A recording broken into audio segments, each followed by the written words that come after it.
Bismillahirrahmanirrahim. Alhamdulillahi rabbil alamin.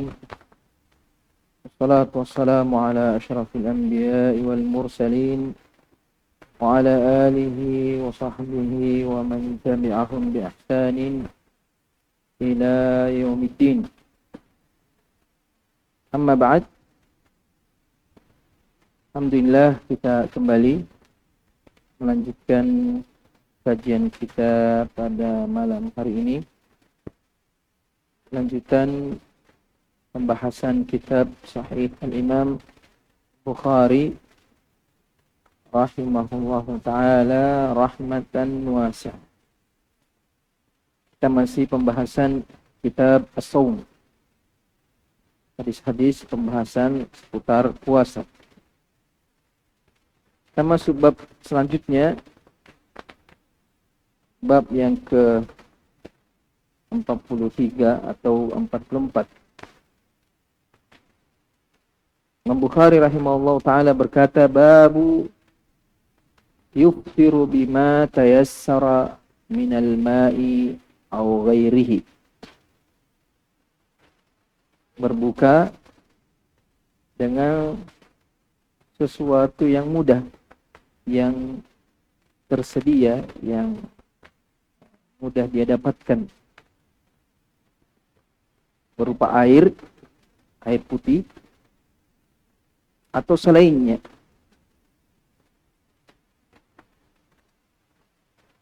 Jadi dalam bab ini Imam Bukhari menjelaskan tentang apa yang dianjurkan ketika kita berbuka, yang kita konsumsi ketika berbuka. Imam Bukhari menjadikan tolak ukurnya adalah yang mudah, yang ada. Artinya karena hukum asalnya adalah dalam beragama itu adalah at-taysir, ad-din yusr. Agama itu adalah mudah. Nabi sallallahu alaihi wasallam tidak disuruh memilih terhadap dua perkara kecuali memilih yang paling mudah selama bukan dosa. Makanya di sini Imam Bukhari menyebutkan yang pertama itu adalah air, karena tentunya air yang paling mudah. Ya, air putih yang paling mudah, sekalipun yang disunahkan adalah kurma. Ya. Tapi kalau dari segi kemudahan, tentunya air lebih mudah daripada kurma. Air mungkin setiap saat bisa kita dapatkan, tapi kalau kurma tidak setiap saat. Air lebih murah, artinya kadang tidak dibeli. Tapi kalau kurma biasanya harus dibeli. Tapi kalau kurma dimudah, maka tentunya kurma lebih didahulukan daripada air, seperti hadis yang akan disebutkan. Karena terkadang ada orang berbuka, dia persulit dirinya. Artinya mencari terkadang sesuatu yang tidak ada. Jangan mempersulit, sekalipun itu sesuatu yang sunnah, tapi kalau menyulitkan, itu masuk kategori takalluf. Umpamanya ada air di depannya, tapi kurmanya baru mau dibeli, orang mau pergi cari, maka dahulukan air karena itu yang mudah. Tapi kalau di depannya ada kurma dan ada air, tentunya kurma didahulukan daripada air. Tapi mana yang mudah, itu saja yang dikonsumsi. Kemudian Imam Bukhari dalam bab ini menyebutkan satu hadis, yang mana hadis ini sudah diriwayatkan pada bab sebelumnya, tapi dengan sanad yang lain. Karena metodenya Imam Bukhari seperti itu. Terkadang mengulang hadis karena dia perlukan hadis tersebut. Tapi Imam Bukhari tidak mau mengulang kecuali ada faedahnya. Tidak mengulang begitu aja. Sanadnya sama, matanya sama, itu tidak ada. Jadi kalau dia mau mengulang hadis, dia ulang tapi ada perbedaan. Baik dari segi sanad maupun dari segi matanya. Tapi kalau dia mau mengulang suatu hadis, tapi dia tidak punya sanad yang lain, matanya juga itu juga, maka terkadang Imam Bukhari sebutkan secara mu'allaq, dihapus sanadnya karena menganggap bahwa dia sudah sebutkan sebelumnya. Tapi kalau dia sebutkan kedua kalinya secara utuh, itu pasti ada perbedaan dari segi sanad maupun dari segi matan. Sekecil apapun perbedaannya. Terkadang di satu sanad di situ mengucapkan perawi memakai sigatu al-an'anah an fulan, sanad yang lain dia mengatakan sami'tu atau haddatsani. Penting ada perbedaan. Di sini Imam Bukhari meriwayatkan hadisnya Abdullah ibn Abi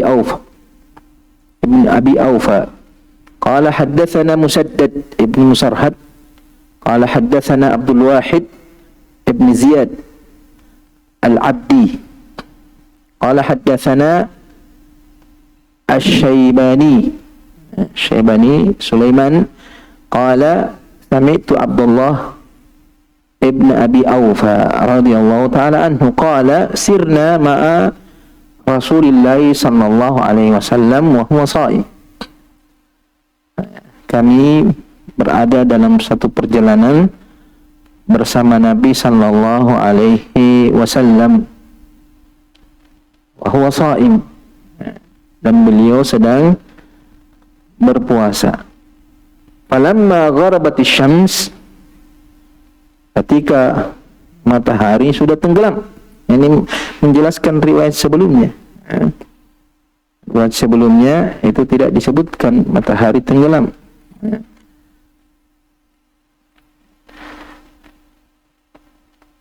Disebutkan cuma mengatakan gharabatis syams, matahari sudah hilang, artinya lingkaran mataharinya sudah hilang. Kalau di sini jelas gharabatis syams, matahari sudah tenggelam.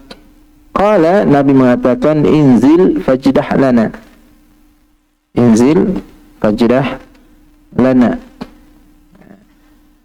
Turun artinya turun dari kendaraan atau singgah, istirahat, tidak singgah dari perjalanannya. Nazaltu fi makan kadza, artinya saya singgah di satu tempat. Jadi karena mengatakan inzil, turun dari kendaraan, fajdah lana, kemudian buatkan kami minuman. Qala ya Rasulullah law amsayta. Sahabat ini kemarin sudah disebutkan, sahabat ini kemungkinan adalah Bilal, kemungkinan adalah Umar bin Khattab. Qala ya Rasulullah law amsayta. Ya Rasulullah, bagaimana kalau kau menunggu sampai malam, artinya sampai gelap? Karena matahari kalau sudah hilang lingkarannya, itu cahayanya masih terang, hampir seperempat langit itu masih bercahaya. Jadi sahabat ini mengatakan tunggu sampai gelap, semua langit sudah gelap, tidak ada lagi cahaya, sudah masuk waktu malam. Qala ya Rasulullah law amsayta. Qala inzil fajdah lana. Nabi mengulangi perintahnya, turun dan buatkan kami minuman. Qala ya Rasulullah inna alaika naharan. Ya Rasulullah, engkau masih berada di siang hari, artinya masih terang. Cahaya langit, cahaya di langit masih terang. Karena membedakan siang dan malam itu secara zahir itu cahaya dan kegelapan. Artinya kalau gelap berarti malam, kalau ada cahaya berarti siang. Jadi sama Rasulullah, ini masih siang, ini masih terang. Maksudnya masih siang artinya masih terang, masih ada cahaya di langit. Qala inzil fajdah lana. Nabi kembali mengulangi perintahnya, turun dan buatkan kami minuman. Fanazala, akhirnya sahabat ini turun, fajadaha, kemudian dia membuat minuman untuk Nabi sallallahu alaihi wasallam. Qala, kemudian Nabi bersabda, "Idza ra'aitumul laila aqbala minha huna." Kalau engkau melihat gelapnya malam sudah muncul dari arah sini, arah timur, faqad aftara as-shaim, maka orang yang berpuasa telah berbuka. Wa asyara bi isba'ihi qibalal masyriq. Nabi menunjuk dengan jari telunjuknya atau dengan jarinya menuju atau mengarah ke arah timur, masyriq. Ini hadis yang disebutkan oleh Imam Bukhari dalam bab ini. Secara zahir di sini Imam Bukhari beristidlal dengan kalimat fajdah lana, buatkan kami minuman. Al-jadah itu adalah membuat minuman yang jenisnya namanya sawiq. Al-jadah itu fi'il untuk membuat minuman yang bernama sawiq. Sawiq ini gandum yang dicampur dengan air sehingga menjadi seperti bubur, tapi tidak kental, tidak juga encer. Artinya tidak kental seperti bubur yang kita makan di sini, kental, tidak juga cair, hanya pertengahan lah gandum. Biasanya kalau ingin manis disiram dengan susu, arti jadi manisan. Jadi gandumnya disiram dengan air, itu namanya sawiq. Kalau ingin yang asin disiram dengan kuah daging. Jadi ini sawiq ini bisa manis, bisa asin, tergantung air yang disiramkan. Kalau disiram dengan susu berarti dia manis. Biasanya dicampur dengan kurma, dikasih makan dengan kurma. Tapi kalau mau asin, itu disiram dengan air kuah daging, dimakan dengan dagingnya. Jadi Imam Bukhari beristidlal dengan hadis ini tentang fajdah, artinya yang Nabi minta untuk berbuka sejenis minuman. Nabi tidak meminta kurma. Nabi tidak meminta kurma, tapi meminta untuk dibuatkan minuman atau sawiq ini. Karena orang Arab itu biasanya kalau bepergian jauh dia membawa sawiq. Kalau kita burasa ketupat karena bertahan lama. Kalau mereka ini gandum kering, tepung kering, kalau mau diolah tinggal disirami saja, selesai. Simple sekali dan bisa bertahan lama. Ini kalau susu dia mana ambil susu? Biasa dari kambing yang dia bawa. Ini kalau mereka bepergian jauh biasanya kambingnya dibawa, atau dari susu ontanya. Ambil susu dari ontanya. Kalau mau yang asin ya sembelih kambing, sudah kuahnya dipakai untuk membuat sawiq. Jadi Imam Bukhari beristidlal dengan hadis ini dari kata fajdah lana, makanya mengatakan yuftiru bima tayassara minal ma'. Dia sebutkan di sini mengatakan berbuka dengan yang mudah dari air atau selainnya. Tidak ada pengkhususan dalam berbuka puasa, apa saja yang mudah, Kalau ada kue di situ, kue saja. Kalau yang itu ada mudah, itu air disebutkan di sini karena air yang paling mudah. Kemudian hadis ini juga menganjurkan agar kita menyegerakan berbuka puasa. Karena Nabi ketika mataharinya sudah tenggelam langsung minta untuk berbuka, tidak menunggu waktu sampai langit menjadi gelap. Pokoknya kalau sudah tidak kelihatan lingkarannya berarti sudah tiba waktu berbuka puasa, dan dianjurkan menyegerakan berbuka puasa seperti bab yang akan disebutkan setelahnya. Bab setelahnya ini akan membahas tentang menyegerakan berbuka puasa.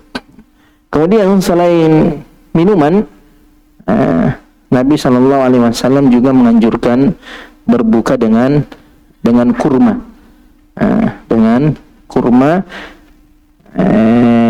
kurma itu ada 3 tahapannya itu kurma. Ada 3 tahapan konsumsi kurma. Artinya kalau kita kan kurma ya, kalau di negeri Arab itu ada namanya, kalau di Mesir ini nggak tahu, kalau di negeri lain namanya balah. Balah itu kurma mengkal, masih mengkal. Masih mengkal, masih keras. Biasanya masih pahit-pahit, ada pahit-pahitnya. Kemudian kalau disimpan lama, dia akan menjadi rutab, sudah lembek, sudah manis. Kemudian dikeringkan menjadi tamr. Yang biasa kita makan itu sudah berbentuk tamr, sudah dikeringkan. Itu ada juga prosesnya itu untuk dikeringkan. Di riwayat Anas bin Malik radhiyallahu ta'ala, beliau mengatakan, kana Rasulullah SAW yuftiru ala rutabat qabla an yusalliya. Nabi SAW biasa berbuka dengan rutab, artinya kurma basah, kurma yang masih basah, belum dikeringkan, sebelum sholat. Jadi sebelum Nabi sholat maghrib, Nabi makan dulu kurma basah, karena kurma basah lebih mudah dicerna karena masih basah dan lembek, dan terkadang lebih manis daripada yang sudah kering. Fa'in lam takun rutabat, kalau Nabi tidak mendapatkan rutab, karena biasanya rutab ini hanya di musim-musim panen saja. Musim-musim panen, artinya masih baru panen, hanya banyak muncul rutab. Jadi rutab ini tidak bisa didapatkan setiap saat. Kalau tidak ada rutab, baru kata Anas bin Malik, fa'ala tamarat, baru setelah itu Nabi berbuka dengan kurma yang sudah dikeringkan. Kalau sudah dikeringkan setiap saat bisa dapat. Kalau kurma kering setiap saat bisa dapat. Kenapa? Karena bertahan lama. Tapi kalau rutab tidak bisa bertahan lama. Rutab itu biasanya 2 hari sudah busuk. 2 hari itu sudah busuk. Pernah kami itu dihadiahi pas musim panen kurma itu, tahu berapa kilo itu? Mungkin ada 100 kilo rutab. Dibagi, nggak habis sampai busuk, karena sudah berfermentasi, sudah keluar bau kecut. Akhirnya dibuang, sekitar puluhan kilo itu dibuang, ya ada yang makan. Nah kalau sudah 1-2 hari sudah tidak lagi baunya. Jadi kalau tidak ada rutab, baru tamarat. Fa'in lam takun, kalau tidak ada juga kurma, hasawat minal ma, Nabi meneguk beberapa teguk air. Arti di sini air ini pilihan ketiga. Air ini pilihan ketiga. Jadi rutab dulu kalau ada, tidak ada rutab, kurma yang sudah kering. Kalau tidak ada baru air. Kalau tidak ada air baru gorengan semuanya. Kalau ada gorengan, tapi biasanya orang di belakang airnya. Seharusnya air dulu. Kalau memang tidak ada kurma, air dulu 1-2 teguk, baru yang lainnya. Adapun yang masyhur berbuka dengan yang manis-manis, palu butung apa semua. Tidak semua yang manis itu dianjurkan. Sini mengajukan kurma, jadi jangan dikiaskan kurma dengan sirup. Karena kurma ya beda kualitas, khasiatnya beda ya. Dengan sirup sekalipun bukan berarti tidak boleh, tapi jangan mengiaskan sesuatu yang tidak sama. Al-qiyasu ma'al fariq istilahnya. Qiyas ada perbedaannya. Jadi betul sama-sama manis, tapi satu manisnya sehat, satu manisnya tidak sehat. Terus kau mau kiaskan, tidak bisa.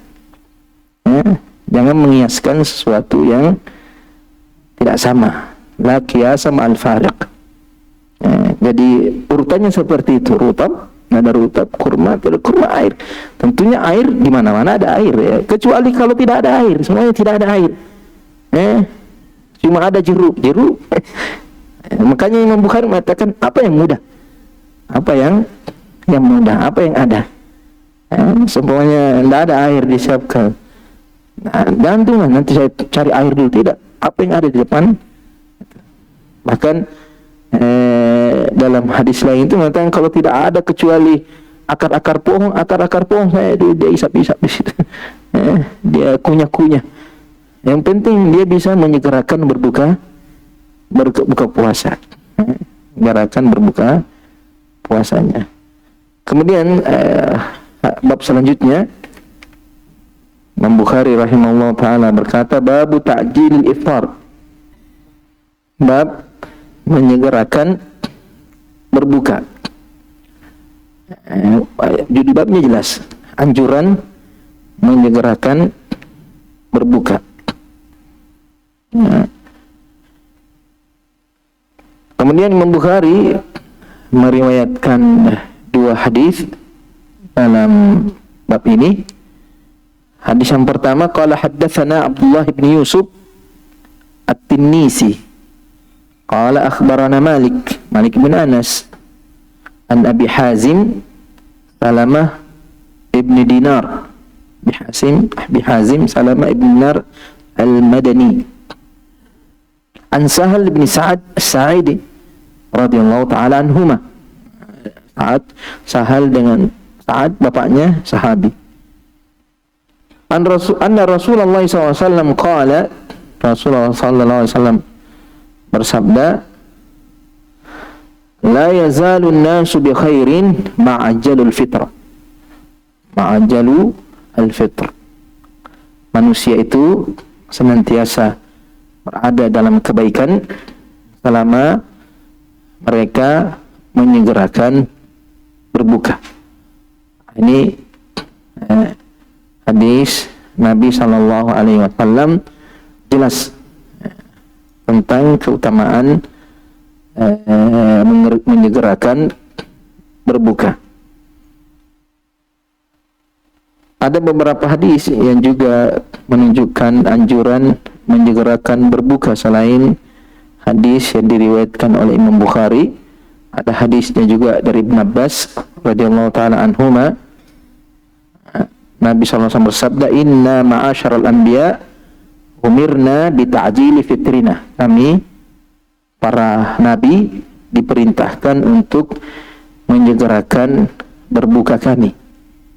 Wa ta'khiri suhurina, dan mengakhirkan sahur kami. Wa wada'il aimanina ala syama'ilina fi shalah, meletakkan tangan kanan kami di atas tangan kiri ketika sholat, itu ketika berdiri. Sini ada perintah. Siapa yang memerintah? Allah Subhanahu wa taala. Apakah perintah di sini menunjukkan wajib? Al-aslu fil amri wujub. Asalnya perintah adalah wajib, tapi wajib perintah di sini tidak wajib. Kenapa? Karena nanti ada pembahasan Nabi terkadang puasa wisal. Nabi puasa wisal, artinya Nabi terkadang menyambung 1-2 hari berturut-turut tidak sahur, tidak berbuka puasa. Menunjukkan bahwa di sini perintah bukan wajib. Kemudian ada hadis dari riwayat Abu Atiyah rahimahullah, datang menemui Aisyah radhiyallahu taala anha, berkata, ya ummul mukminin, wahai ummul mukminin Aisyah, rajulani min ashabi Muhammadin sallallahu alaihi wasallam, ada 2 orang dari sahabat Nabi. 2 orang dari sahabat Nabi SAW. Ahaduhuma yu'jilu iftar wa yu'jilu shalah. Ada yang pertama, dia menyegerakan berbuka dan menyegerakan salat. Wal akharu yu'akhirul iftar wa yu'akhirus shalah. Sedangkan sahabat yang lain mengakhirkan berbuka dan mengakhirkan salatnya.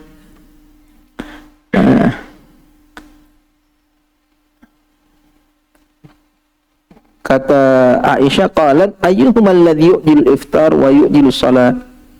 Aisyah bertanya, siapa itu yang menyegerakan berbukanya dan menyegerakan salatnya? Qala, yang bertanya ini qulna Abdullah bin Mas'ud. Abdullah bin Mas'ud menyegerakan buka puasanya dan menyegerakan salatnya. Ya, tidak menunda-nunda salat. Qalat, Aisyah mengatakan, kadzalika kana yasna'u Rasulullah sallallahu alaihi wasallam.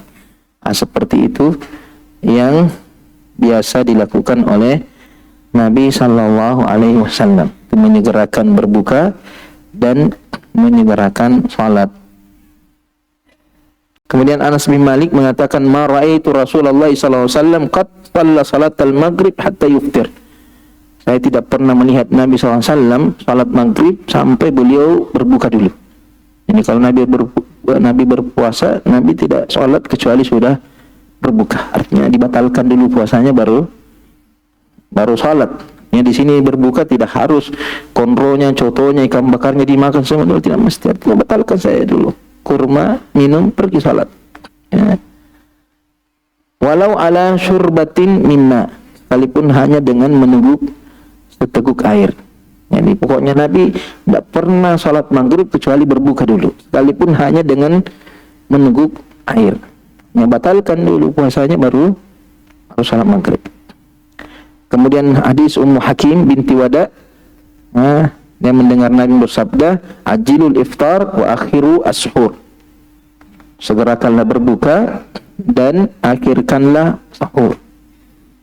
Di sini juga perintah di sini tidak wajib. Perintah di sini juga tidak wajib. Perintah Nabi dalam hadis ini tidak wajib. Artinya kalau dia menunda bukan berarti dia berdosa, tidak. Karena tadi sahabat Nabi juga, ada sahabat itu mengakhirkan sahurnya, cuma menyelisihi sunnah Nabi sallallahu alaihi wasallam.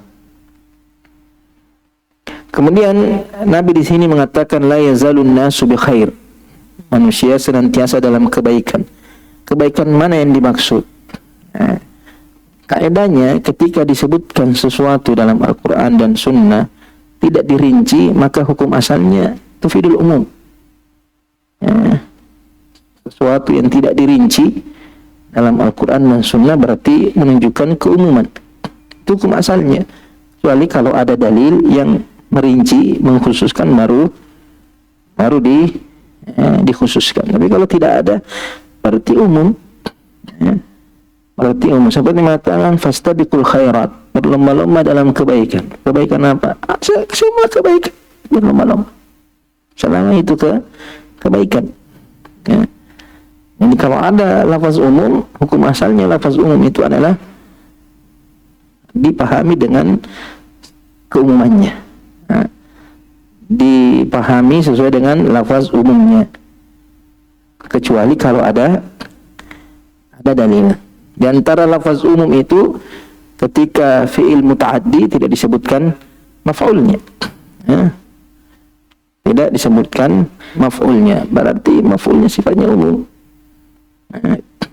Kalla sawfa ta'lamun, thumma kalla sawfa ta'lamun. Ta'lamun, kalian akan mengetahui apa? Mengetahui segala sesuatu yang ada di akhirat. Mengetahui hakikatnya surga, mengetahui ini, tidak disebutkan maf'ulnya. Apa yang diketahui? Semua yang kita lihat, yang akan kita dengar, yang akan kita rasakan. Semua yang disampaikan dalam Al-Quran tentang hari akhirat, yang disebutkan oleh Nabi tentang hari akhirat, kita akan tahu nanti ketika kita sudah berada di alam akhirat. Ini kalau tidak disebutkan berarti menunjukkan keumuman. Sini juga la yazalun nasu bi khair. Khair semua jenis kebaikan. Kebaikan dunia dan kebaikan akhirat.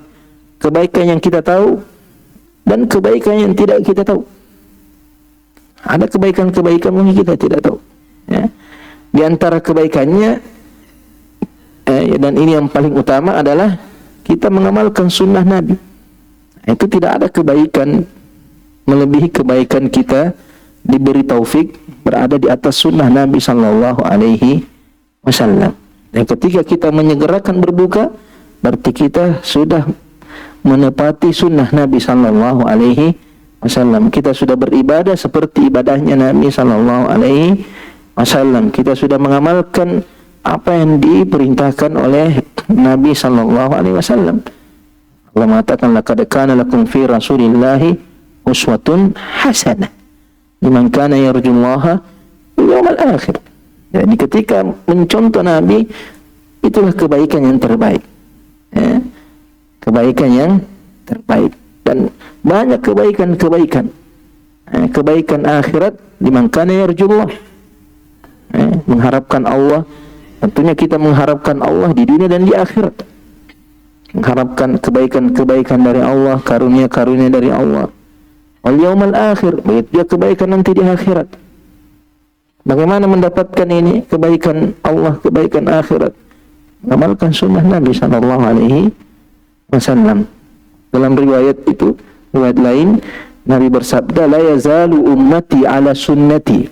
La yazalu ummati ala sunnati ma lam tantazir bifitriha an-nujum. Umatku senantiasa berada di atas sunnahku selama dia tidak menunggu ketika berbuka munculnya bintang. Jangan menunggu muncul bintang di langit baru mau berbuka. Berarti dia sudah menyelisihi sunnah Nabi sallallahu alaihi wasallam. Ini hadis diriwayatkan oleh Ibnu Khuzaimah dalam Sahih. Kemudian hadis Abi Hurairah, di antara keutamaan menyegerakan berbuka, disebutkan dalam hadis Abu Hurairah, Rasulullah bersabda, la yazalun nasu zahiran ma'ajjalu al-fitr lianna al-yahuda wan nasara yuakhirun. La yazalun nas la yazalu ad-dinu zahiran, la yazalu ad-dinu zahiran. Senantiasa agama itu akan nampak, akan terlihat, akan mulia, akan menonjol selama manusia menyegerakan berbuka.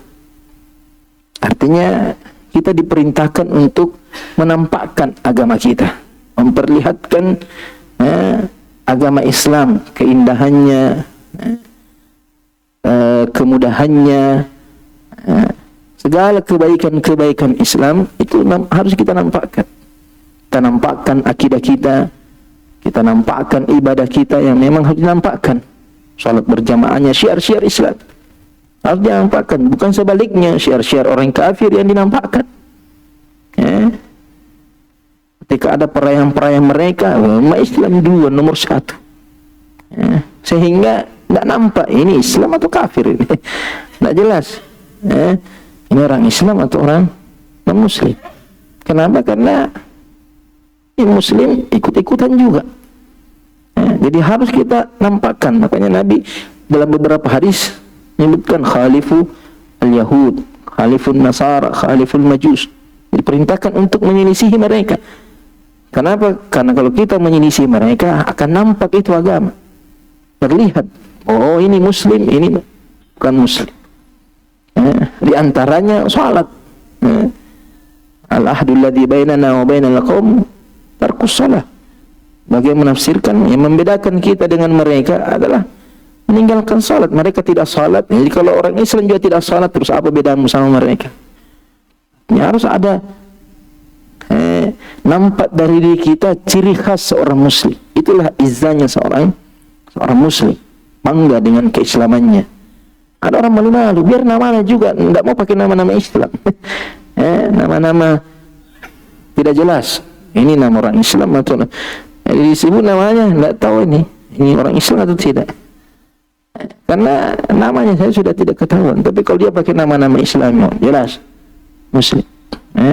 Belum lagi kalau penampilannya, samtunya, menampakkan keislamannya, belum lagi akhlaknya, dia perlihatkan tutur katanya, bermuamalahnya, jual belinya. Terkadang di pasar tidak tahu ini orang Islam atau bukan orang Islam. Bermuamalahnya di pasar tidak jelas, halal haram hantam semua, tidak nampak. Sedangkan di luar Islam mereka menampakkan semua. Terkadang besar sekali tanda agamanya di situ, bangga mereka nih nampakkan. Kita terkadang malu. Terkadang di toko-tokonya atau dalam bermuamalah saya terkadang, jadi mereka terkadang kalau pedagang dari agama ini dia jujur, karena nampak itu, dia nampakkan kejujurannya, sehingga kejujuran itu jadi simbolnya mereka. Tapi kalau Islam, penipu. Jadi seolah-olah yang menonjol dari umat Islam itu, yaitu suka menipunya, itu suka di pasar maksudnya, atau di muamalahnya. Karena itu banyak dari umat Islam tidak menampakkan keislamannya. Akhlak-akhlak Islaminya tidak terlihat.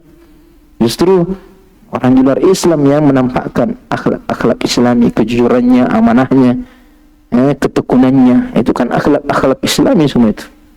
Ketika dia bekerja dengan sungguh-sungguh, ada proyek dikerjakan dengan bagus, dia tidak setengah-setengah melakukan sesuatu.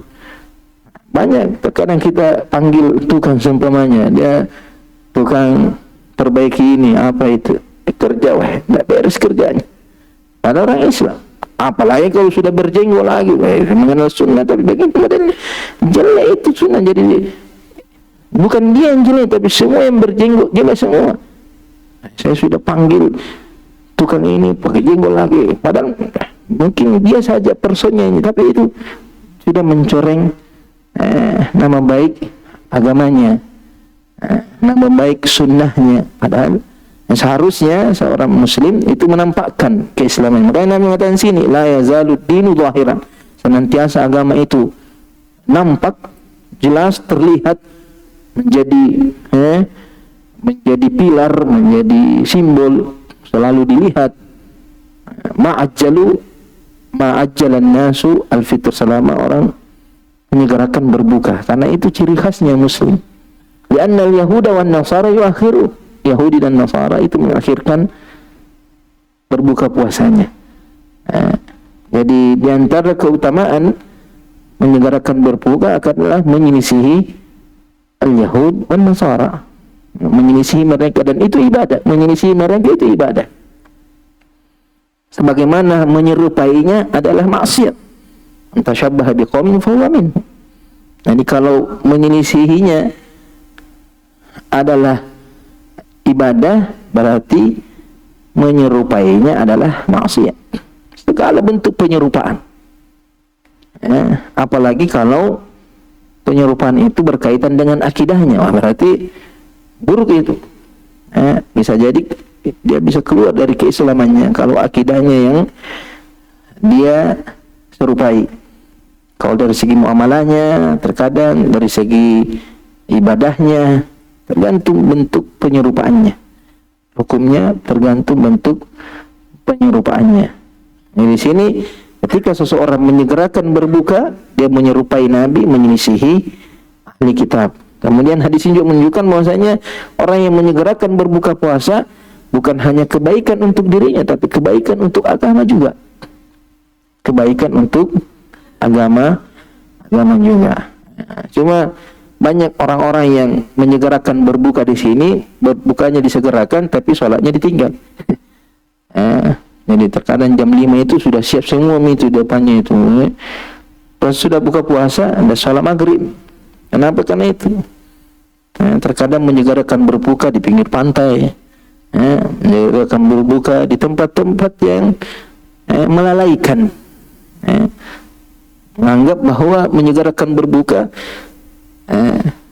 dengan mengorbankan salat berjamaahnya. Jadi tidak seperti itu. Salat berjamaah tetap wajib. Jangan sampai dengan alasan menyegerakan berbuka kemudian dia tinggalkan salat berjamaahnya. Jangan sampai. Apalagi kalau salat maghribnya, yang itu yang banyak. Pergi buka puasa bersama, sudah makan, cerita-cerita, sudah azan isya, katakan nanti di jamaah saja. Jamaah dari mana? Jadi menyegerakan berbuka itu diantara bentuk pembelaan terhadap agama, menampakkan agama, memperlihatkan syiar agama Islam. Kemudian juga di antara keutamaan menyegerakan berbuka itu lebih memudahkan dalam beribadah. Artinya ketika orang mengakhirkan berarti dia mempersulit dirinya. Masuk kategori takalluf. Masuk kategori takalluf. Nabi Ibnu Mas'ud mengatakan nuhina anit takalluf. Kita dilarang untuk mempersulit diri. Kemudian termasuk juga al-ghulu. Nabi sallallahu alaihi wasallam mengatakan iyakum wal ghulu fa inna ma ahlaka man kana qablakum al-ghulu fid din. Hati-hati dengan sikap gulu, berlebihan. Kenapa? Karena sudah waktunya berbuka masih lanjut puasanya. Masih dia menahan diri dari makan dan minum, padahal Allah sudah kasih batasannya. Nabi sudah anjurkan, tapi dia tambah-tambah sedikit. Atau nanti saja. Dia dahulukan berpuasanya. Dia dahulukan atau dia akhirkan berbukanya dengan alasan mungkin dia dia lebih khusyuk dalam salatnya atau nambah pahalanya. Itu tidak seperti itu. Karena termasuk al-ghulu fi din, berarti orang yang menjegarakan berpuasa, menjegarakan berbuka itu menampakkan kemudahan Islam, kemudian tidak menzalimi dirinya juga. Tidak menzalimi dirinya karena Nabi mengatakan inna li badanika alaika haq. Badan kamu, fisik kamu ada haknya. Di antara haknya kalau sudah berbuka puasa kasih ada waktunya, perut ini sudah mau makan. Fisik kita ini sudah butuh makanan dan minuman, kamu tahan-tahan padahal dia sudah berhak untuk mendapatkan makanan itu. Tapi ditunda. Berarti kita menzalimi diri kita sendiri. Kemudian menyegerakan berbuka puasa juga itu menambah kekhusyuan dalam salat. Menambah kekhusyuan dalam salat, karena kalau dia sudah berbuka ya dia tidak pikir lagi makanannya. Bahkan terkadang lebih kuat dalam mendirikan salat karena sudah mengkonsumsi makanan sehingga lebih kuat dalam salat. Makanya Nabi mengatakan la salata li hadratit ta'am. La salata di sini artinya la salata kamilan. Ini bukan berarti tidak sah salatnya, tapi tidak sempurna salatnya. Kenapa? Karena orang yang salat sementara makanan dihidangkan itu bisa mengurangi kekhusyuannya. Jangan sampai dia kepikiran dengan makanannya. Ini kalau dia sudah berbuka, dia cicipi sedikit, dia kemudian salat, sudah lepas pikirannya dari makanan. Kecuali kalau seumpamanya sistem gugur ya makan dulu, jangan sampai salat habis sudah. Jadi kalau seumpamanya tidak cukup dengan minum, harus makan berat saja. Karena khawatir dia tidak khusyuk dalam salatnya. Tapi kalau makanan itu siap, artinya disimpan, tidak ada yang ambil, cukup cicipi sedikit, kemudian salat, kemudian setelah salat lanjutkan buka puasanya. Kemudian hadis yang terakhir yang disebutkan oleh Imam Bukhari dalam bab ini, qala haddatsana Ahmad ibn Yunus, Ahmad ibn Abdullah ibn Yunus, Ahmad ibn Abdullah ibn Yunus, qala haddatsana Abu Bakr ibn Ayyash an Sulaiman Asy-Syaibani yang riwayat sebelumnya, an Ibn Abi Aufa, Abdullah Ibn Abi Aufa radhiyallahu taala anhuma. Karena Abdullah dengan bapaknya itu juga sahabi. Qala kuntu ma'an Nabi sallallahu alaihi wasallam fi safar. Saya pernah bersama Nabi dalam perjalanan jauh, fasama hatta amsa. Nabi berpuasa sampai malam. Qala li rajulin, Nabi berkata kepada fasama hatta amsa, qala li rajulin, ketika masuk waktu malam, Nabi berkata kepada seseorang, inzil fajdahli, turun kau buatkan saya minuman. Qala law intadharta hatta tumsi, bagaimana kalau engkau menunggu sampai malam, artinya malam betul.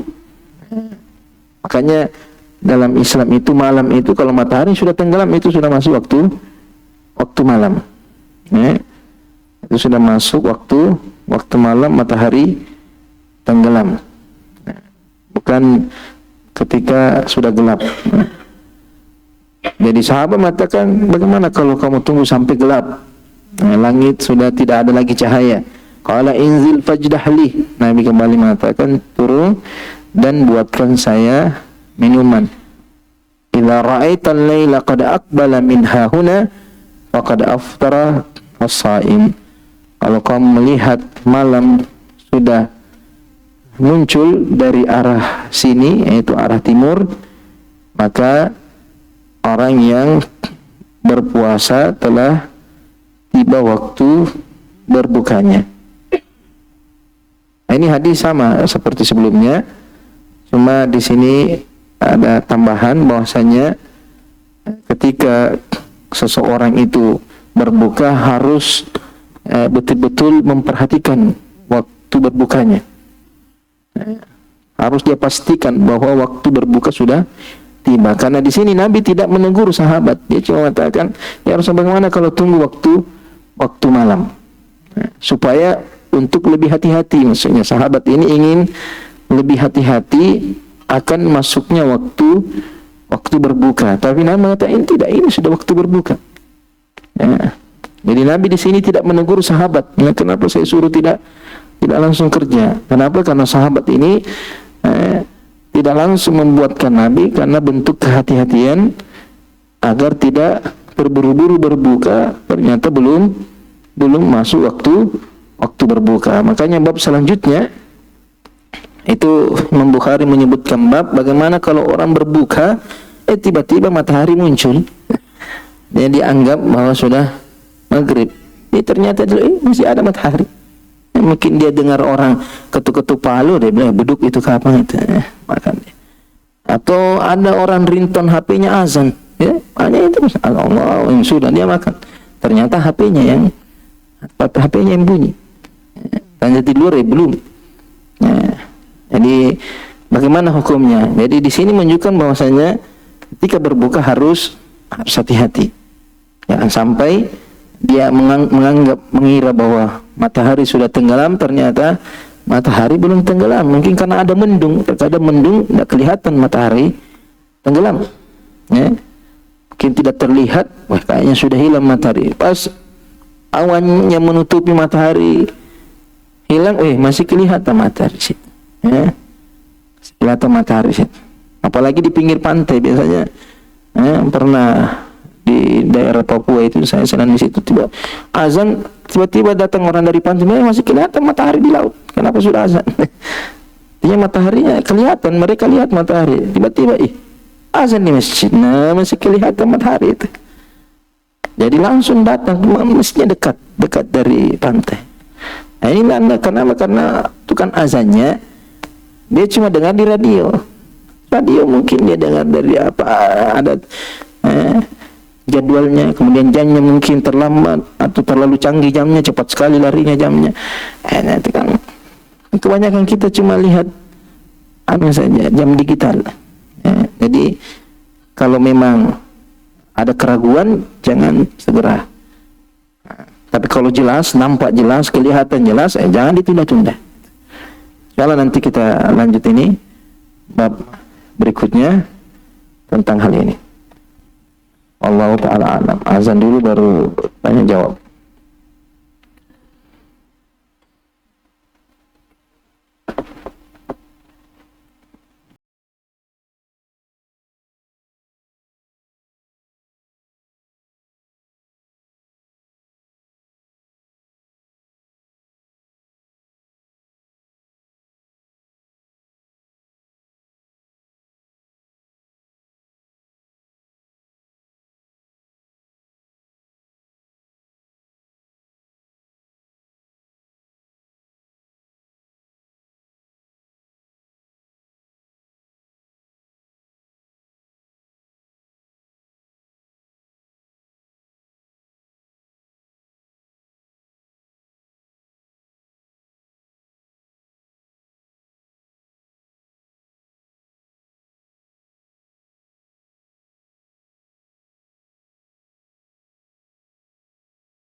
Muhammad kama shallaita ala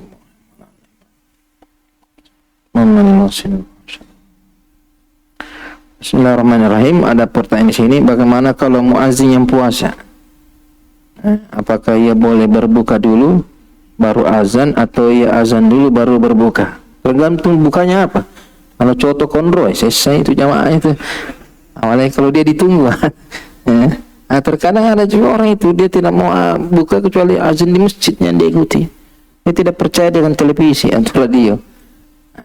Jadi kalau dia minum sedikit seteguk air kemudian dia azan, itu sudah dapat. Atau dia satu biji kurma dia makan kemudian azan, itu kan tidak lama, itu artinya dia berbuka dulu baru azan.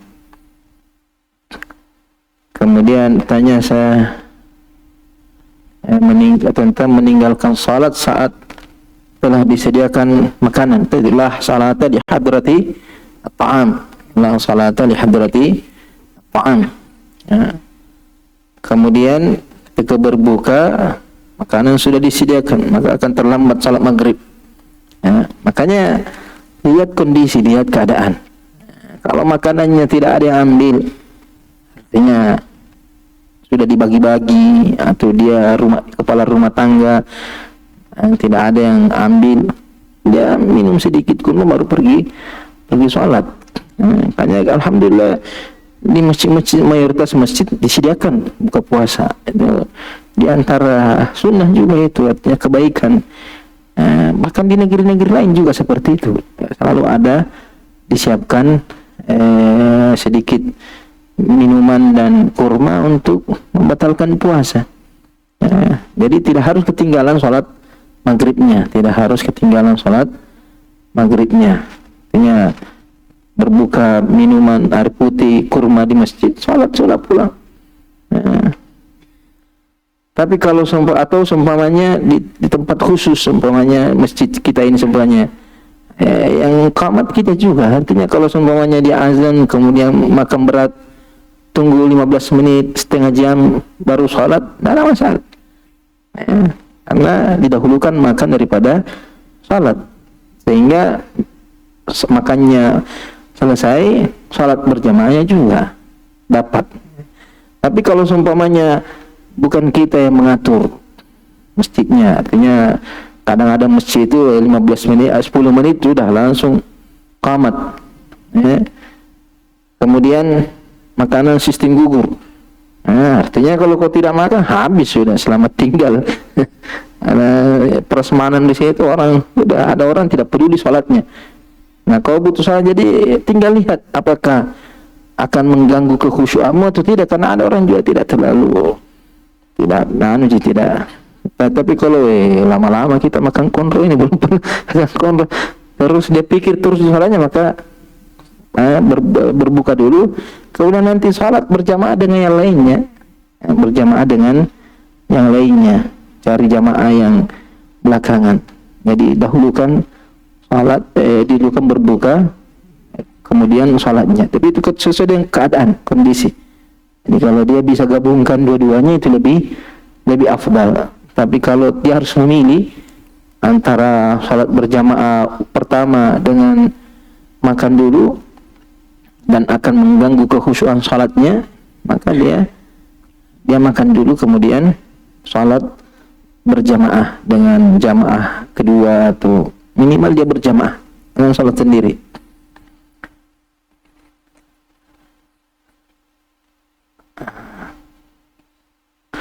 Apakah di antara bentuk taat pemerintah mengikuti jadwal salat yang ditentukan pemerintah? Tidak, jadwal salat itu hanya jadwal masuknya saja. Ini sebenarnya tadi ini sudah azan, sudah masuk. Tapi kalau kita mau sepakat nanti kita 1 jam kemudian baru salat isya, tidak ada masalah. Kita tidak menyelisih pemerintah di sini.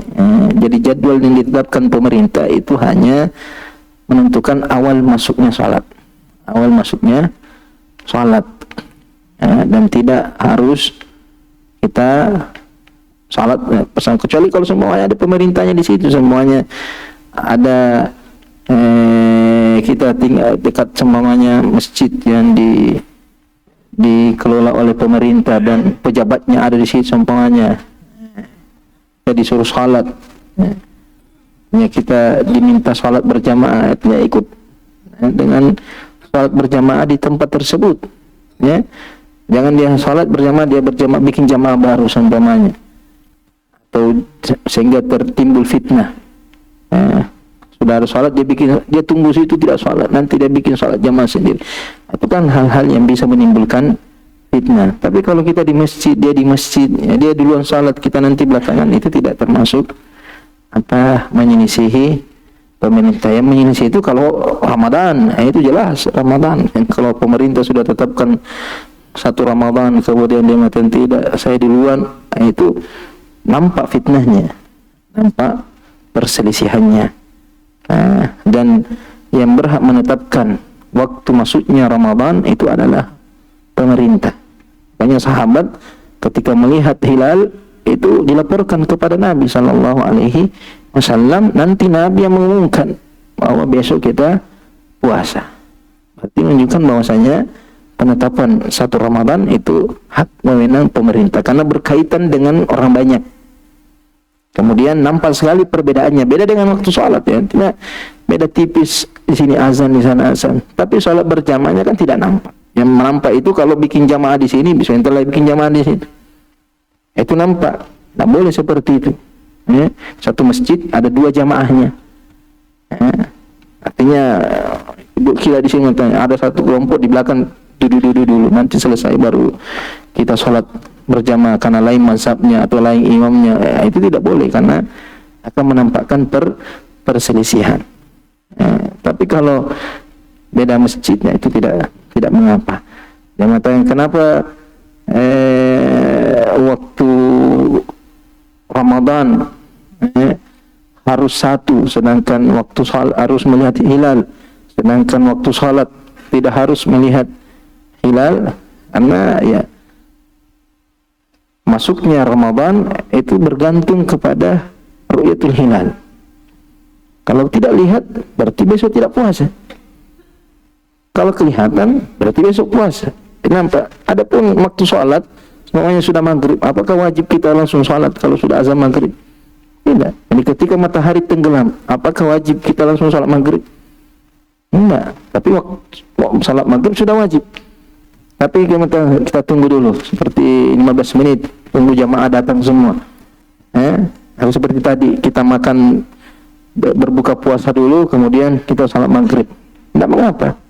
Karena waktu maghrib ada jedahnya antara awal dengan akhir. Tapi kalau Ramadan beda. Kalau kamu lihat, kalau kamu nanti besok berarti akan terjadi perselisihan. Satu puasa, satu tidak puasa. Nampak perbedaannya. Jadi di sini waktu sholat tidak bisa dikiaskan kepada masuknya Ramadan.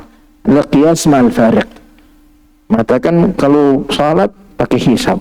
Tapi kalau Ramadan dia harus ru'yah. Memang karena beda. Pertama ibadahnya sudah beda. Satu salat, satu puasa. Tak bisa dikiaskan hukum salat dengan hukum puasa. Kemudian bentuknya juga beda. Satu menimbulkan perselisihan, satu tidak menimbulkan perselisihan. Waktunya luas. Kalau puasa tidak luas puasanya. Jadi kalau tidak puasa hari ini berarti dia berbuka. Beda kalau salat, sudah masuk waktu salat ada jeda. Dia mau akhirkan atau dia mau jamak. Kalau dia musafir ada kelonggaran. Kalau dia musafir salat duhur, nanti asar dia mau salat duhur, boleh dia. Tapi kalau Ramadan tidak. Jadi mengakhirkan salat itu bukan termasuk menyelisihi pemerintah. Kemudian di antaranya di sini terakhir ada masalah puasa dulu. Kalau bisa yang besar-besar tulisannya, karena kacamata saya ini sudah tebal juga ini.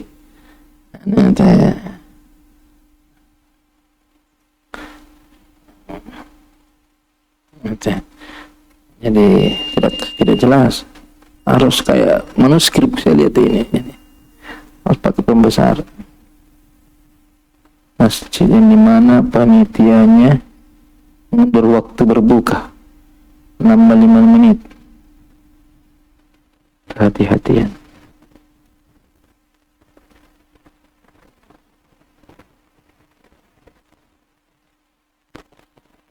Ya, artinya al-muazzin mu'taman. Al-muazzin mu'taman. Jadi kalau muazzinnya sudah azan, berarti dia bertanggung jawab. Atau dia yang diberi amanah. Mu'taman. Mu'taman itu artinya kalau dia benar, alhamdulillah. Kalau dia salah, dia tidak bertanggung jawab dan kita juga tidak salah. Ini yang mengatakan diakhirkan sebagai bentuk kehati-hatian. Dilihat, diakhirkan. Karena terkadang kehati-hatian bisa menyerupai waswasah. Itu hati-hati dengan waswasah itu mirip-mirip. Jadi kalau hati-hati dengan ada dasarnya, ada landasannya itu boleh. Tapi kalau waswasah itu biasa hati-hati tapi tidak ada dasarnya.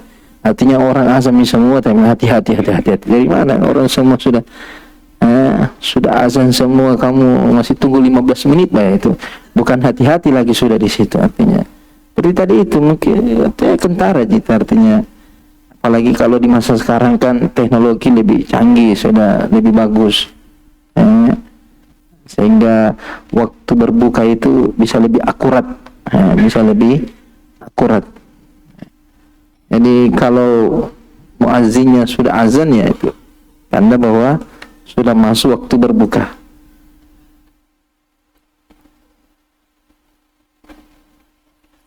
Ada satu di sini tentang hadis yang disebutkan oleh Ibnu Rajab, mengatakan afdalul qiyam Daud.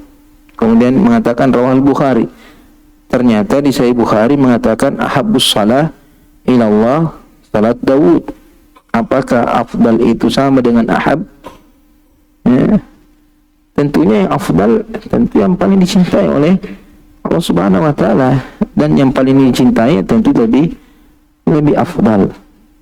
Kemudian al-qiyam dengan shalah mirip saja artinya. Terkadang ulama meriwayatkan hadis bil makna. Artinya dia riwayatkan sesuai dengan maknanya, tidak sesuai dengan teksnya. Apalagi ulama terkadang menulis buku langsung dari hafalannya.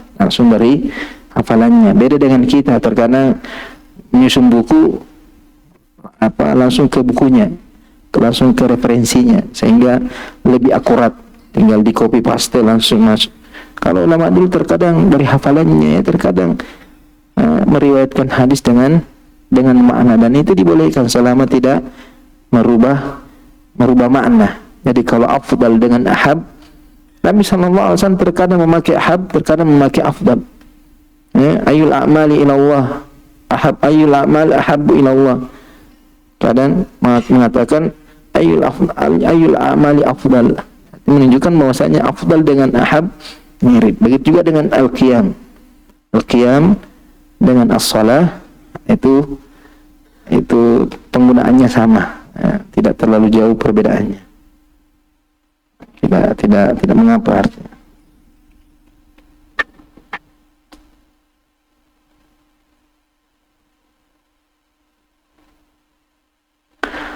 Nah, jadi berpatokan dengan azan masjid itu karena muazzin itu yang yang diberi amanah.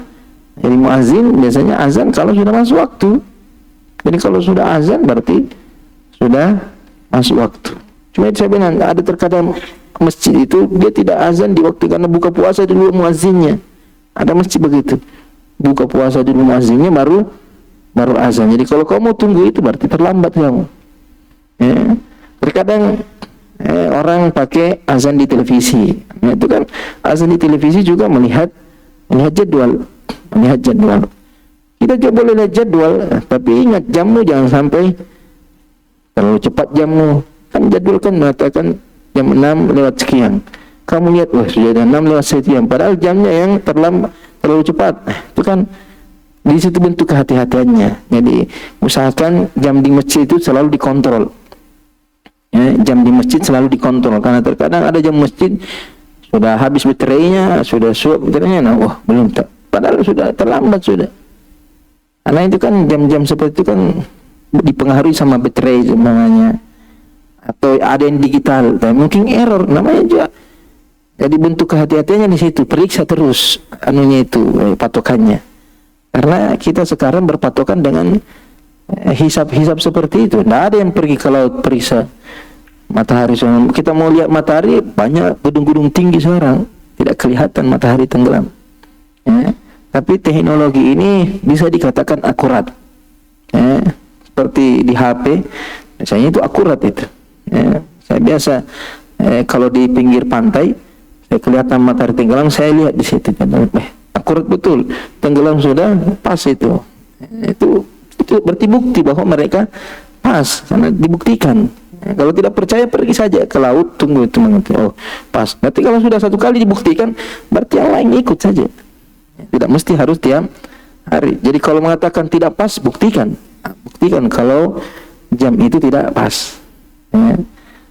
Ini kalau sudah terbukti, alhamdulillah. Dan tentunya pemerintah juga tidak sembarang juga menetapkan itu waktu itu, karena mereka bertanggung jawab. Jadi kalau pakai waktu yang ditetapkan di selebaran itu, perintah yang penting jam tangan kita tidak error, tidak bermasalah baterainya, atau jam digital yang ada di masjid tidak error juga. Dan terkadang ada juga masjid error juga itu jamnya, terkadang dia lebih cepat atau lebih lambat dari jam yang ada. Jadi itu saja kehati-hatiannya, di situ saja bentuk kehati-hatiannya. Jadi yang muazzin itu periksa terus, periksa, cek jamnya, cari patokan yang akurat. Apakah langsung dari internet, biasanya dia lebih akurat jamnya itu. Terkadang begitu juga, saya terkadang di masjidnya, di HP saya sudah masuk waktu salat, dia belum, atau sebaliknya dia sudah masuk, di HP saya belum masuk. Nah terkadang wilayah membedakan juga, seperti di Makassar mungkin terlalu cepat, tapi kalau kita di daerah bawah mungkin ada perbedaan 1 menit 2 menit. Jadi sering-sering saja periksa keakuratan jam yang kita pakai untuk masuk waktu salat. Waktu salat tidak mengapa, enggak mudah. Waktu berbuka ini yang jadi masalah. Waktu salat kan ya, kalau mau semuanya dia azan 1 menit lebih cepat. Kan waktu azan tidak ada yang salat waktu azan. Azannya paling 5 menit sudah masuk waktu. Belum lagi kalau ada salat sunnahnya. Yang jelas salatnya dimasuk waktu sudah di dalam waktu. Tapi kalau dia 1 jam azan, berarti jelas keluar dia salat sebelum waktu, itu tidak boleh. Kalau azan terlambat sedikit atau cepat sedikit, selama salatnya tidak di luar waktu. Tapi kalau berbuka kan yang sampai pas dia Allahu Akbar langsung minum, padahal mungkin takbirnya itu 1 menit sebelum masuk waktu. Ini yang jadi masalah biasanya. Tapi kalau kita sudah percaya, ya sudah tidak ada masalah. Ini kita amanahkan kepada muazzin, mereka yang hati-hati. Makanya muazzin itu tidak sembarangan, jangan sembarangan yang azan.